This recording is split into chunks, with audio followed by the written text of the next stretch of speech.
you to do is spend 10 seconds really quick and write down the worst 4-letter word you can think of.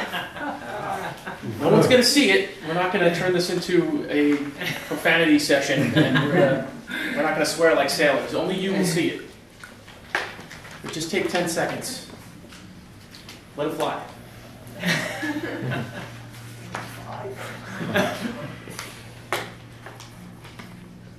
Once you're done, turn it over, face down.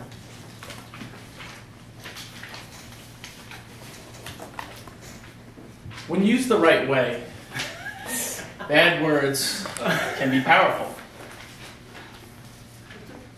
even liberating.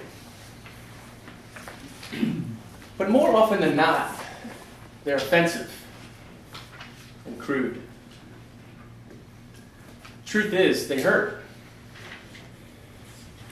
But if I had to rate all the 4-letter words I know, and I know some doozies,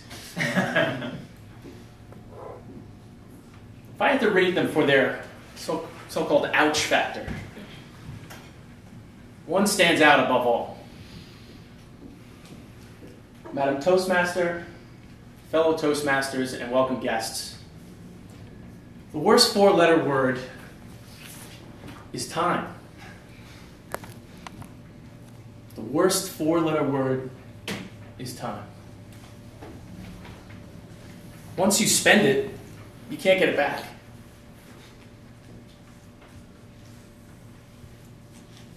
You can't get more of it, and it's always shrinking or slipping away.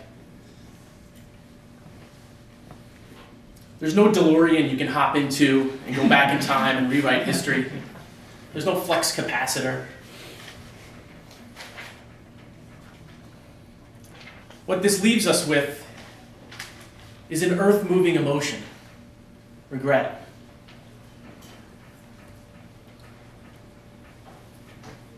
It eats us up inside when we think back about the things we could do differently.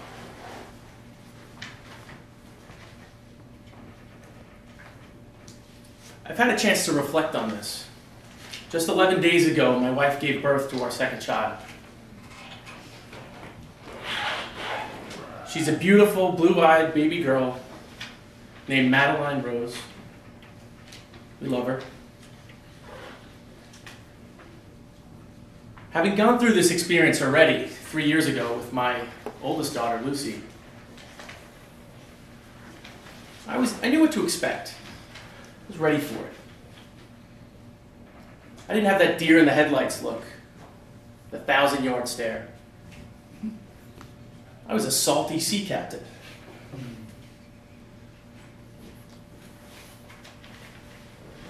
I wasn't overwhelmed or intensely frightened. This calm, confident demeanor allowed me to be reflective. I thought back to the last 5 years of my life. I got married, I changed careers, I started a family.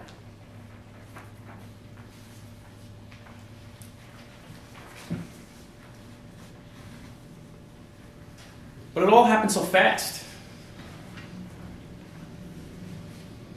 I find myself wishing I had spent more time doing the things that I should have been doing.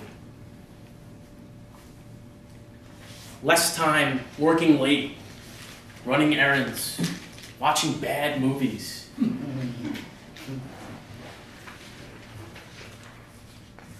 I wish I could savor those precious moments a little longer.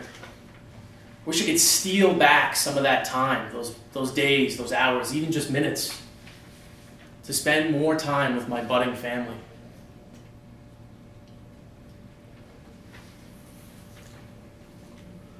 I wish I didn't negotiate fewer bedtime stories with my little Lucy.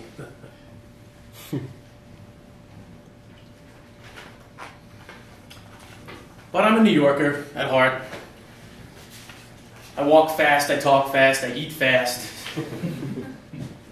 I interrupt people to quicken the pace of conversation. I'm like Joe Friday, just the facts, man.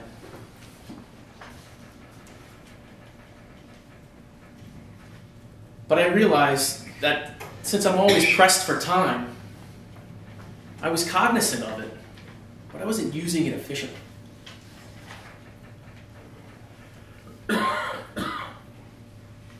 So when I think about the worst four-letter words, I don't think of George Carlin's 7 dirty words you can't say on TV.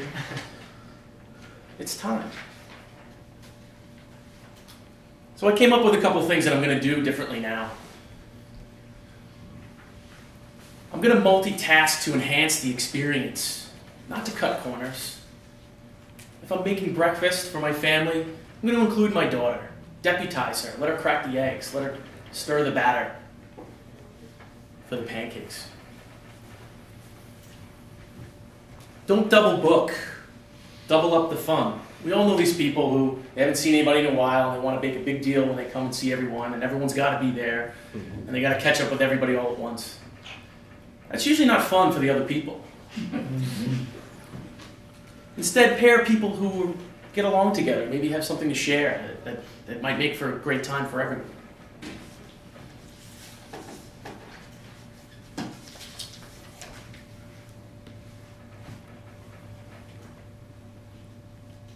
Spend quality time and put it on the calendar. One of the things I've done in the last 2 weeks is I establish a date night with my 3-year-old. We're going to go out to a restaurant every week, every Wednesday. Play hooky once in a while. Take the day off, call in sick, go to the zoo, go to a Met game. Change the way you think about time. Don't spend it. Invest it. Stop watching the clock. You'll be happy you did. Madam Token.